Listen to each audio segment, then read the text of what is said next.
নমস্কার। আজকের আলোচনা ভারতীয় শেয়ার বাজার নিয়ে। হ্যাঁ, এর শুরু থেকে এখনকার অবস্থা পুরো যাত্রাটা দেখব আমরা। একদম। এর উদ্দেশ্যটা হলো শেয়ার বাজারের মূল বিষয়গুলো বোঝা। আর ওই যে মুম্বাইয়ের বটগাছতলার শুরু থেকে আজকের ডিজিটাল যুগ, সেই রাস্তাটা ধরা। বিশেষ করে দেখব কিভাবে সাধারণ মানুষের অংশগ্রহণ বাড়ল। আর শুরুতেই ওই আকর্ষণীয় তথ্যটা, একটা বটগাছ ভাবা যায়, সেখান থেকেই আজকের এই বিশাল বাজার। ঠিক। তো একেবারে গোড়ার কথায় আসি, শেয়ার জিনিসটা কি? শেয়ার কেনা মানে তো কোনো কোম্পানির কিছুটা মালিক হওয়া, তাই না? মানে লাভের ভাগ, লোকসানেরও ভাগ। একদম ঠিক। খুব সহজ করে বললে এটাই। অনেকটা 400 বছর আগে ডাচ ইস্ট ইন্ডিয়া কোম্পানির মতো। ও আচ্ছা, ওই যে সমুদ্রযাত্রার ঝুঁকি কমানোর গল্পটা। হ্যাঁ, একটা জাহাজে সব টাকা না ঢেলে অনেকে মিলে অনেক জাহাজে বিনিয়োগ করত, ঝুঁকিটা ভাগ হয়ে যেত। এই ভাবনাটাই কিন্তু শেয়ার বাজারের একদম প্রাথমিক রূপ। ইন্টারেস্টিং। আর আমাদের দেশে ভারতে শুরুটা কিভাবে? ভারতের শুরুটা ওই যে আপনি বললেন মুম্বাইয়ের টাউন হলের সামনে একটা বটগাছের তলায়। হ্যাঁ, দালালরা ওখানে জড়ো হতেন। ঠিক, ওখানেই তৈরি হলো native shares and stock broker association, আজকের বম্বে স্টক এক্সচেঞ্জ বা বিএসই। তখন তো সব মুখে মুখেই চলতো বোধহয়, হাতে লেখা খাতা, হুন্ডি। হ্যাঁ, মৌখিক চুক্তি, হাতে লেখা লেজার, হুন্ডি ব্যবস্থা এসবই ছিল। ভাবুন একবার। সেই থেকে আজকের বাজার তো অনেক বদলে গেছে। প্রাইমারি, সেকেন্ডারি বাজার, এই ব্যাপারগুলো একটু বলবেন। নিশ্চয়ই। কোম্পানি যখন প্রথমবার বাজারে শেয়ার ছাড়ে সাধারণ মানুষের জন্য, যাকে আইপিও বলে, ইনিশিয়াল পাবলিক অফারিং, হ্যাঁ, সেটা হলো প্রাইমারি বাজার। আর যখন আমরা বিনিয়োগকারীরা নিজেদের মধ্যে ওই শেয়ার কেনাবেচা করি, আচ্ছা, তখন সেটা সেকেন্ডারি বাজার।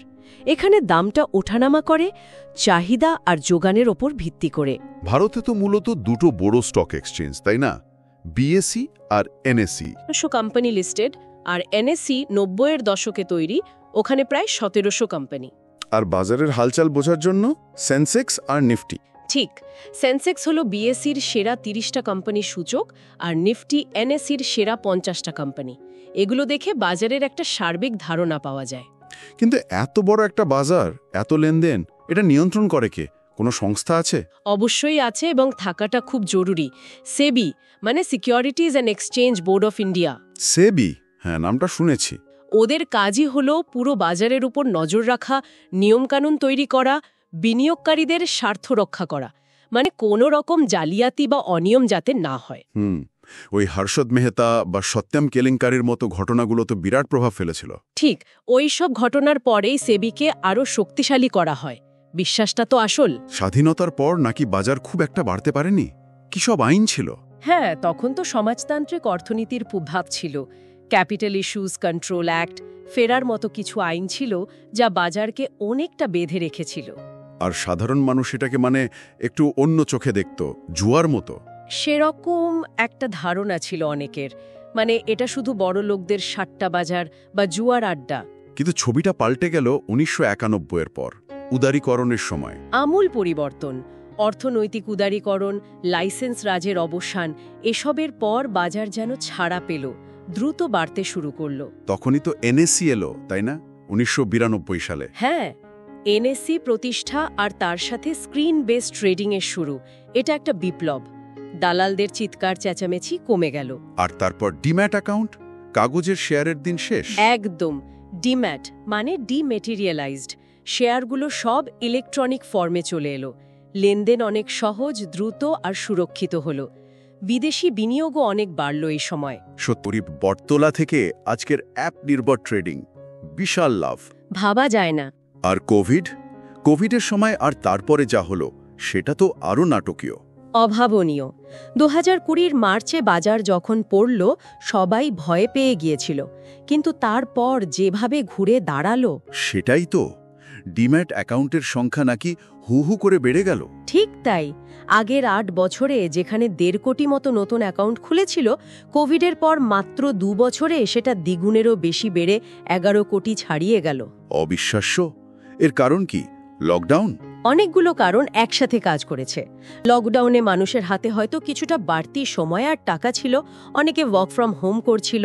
আর ডিজিটাল ইন্ডিয়া, স্মার্টফোনের ব্যবহার বৃদ্ধি? অবশ্যই। মোবাইলের অ্যাপ দিয়ে শেয়ার কেনাবেচা এত সহজ হয়ে গেছে, মানুষ ব্যাংকে টাকা ফেলে না রেখে ইকুইটি, মিউচুয়াল ফান্ডে রাখতে শুরু করলো। ওই এসআইপি এর মাধ্যমে বিনিয়োগও তো খুবই জনপ্রিয় হয়েছে। ভীষণভাবে।